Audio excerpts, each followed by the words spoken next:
తిరుమల ఆలయంలో తెలంగాణ ప్రజా ప్రతినిధుల సిఫార్సు లేఖలను అనుమతించాలని ఏపీ ప్రభుత్వం నిర్ణయం తీసుకుంది. దీనిపై ఆంధ్రప్రదేశ్ ముఖ్యమంత్రి చంద్రబాబుకు సీఎం రేవంత్ రెడ్డి ధన్యవాదాలు తెలిపారు. ఈ సందర్భంగా ఎక్స్లో రేవంత్ రెడ్డి కలియుగ దైవం వెంకటేశ్వర స్వామి వారి దర్శనానికి టీటీడీలో తెలంగాణ ప్రజా ప్రతినిధుల సిఫార్సు లేఖలను అనుమతించడానికి ఆదేశాలిచ్చిన సీఎం చంద్రబాబుకు కృతజ్ఞతలు తెలియజేశారు. అలాగే సిఫార్సు లేఖలపై చంద్రబాబుకు రేవంత్ రెడ్డి రాసిన లేఖను దానికి రిప్లై ఇస్తూ చంద్రబాబు రాసిన లేఖను ఎక్స్లో పోస్ట్ చేశారు. చంద్రబాబు రాసిన లేఖలో తిరుమల శ్రీవారి ఆలయంలో దర్శనాలకు తెలంగాణ రాష్ట్ర ప్రజా ప్రతినిధులు సిఫార్సు లేఖలను అనుమతించాలని నిర్ణయం తీసుకున్నామని తెలియజేశారు.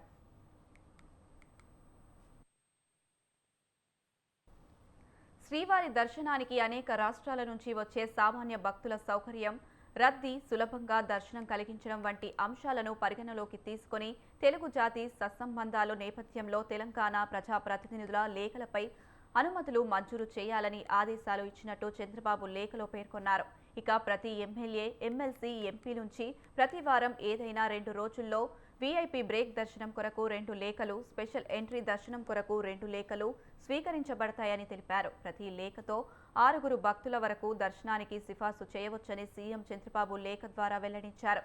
కాగా సీఎం రేవంత్ రెడ్డి గత సాంప్రదాయం ప్రకారం తెలంగాణకు చెందిన ప్రజా ప్రతినిధులు వచ్చే విజ్ఞాపనల మేరకు స్వామివారి దర్శనానికి ఆర్జిత సేవలకు అవకాశం కల్పించాలని ఏపీ సీఎం చంద్రబాబు నాయుడిని కోరారు.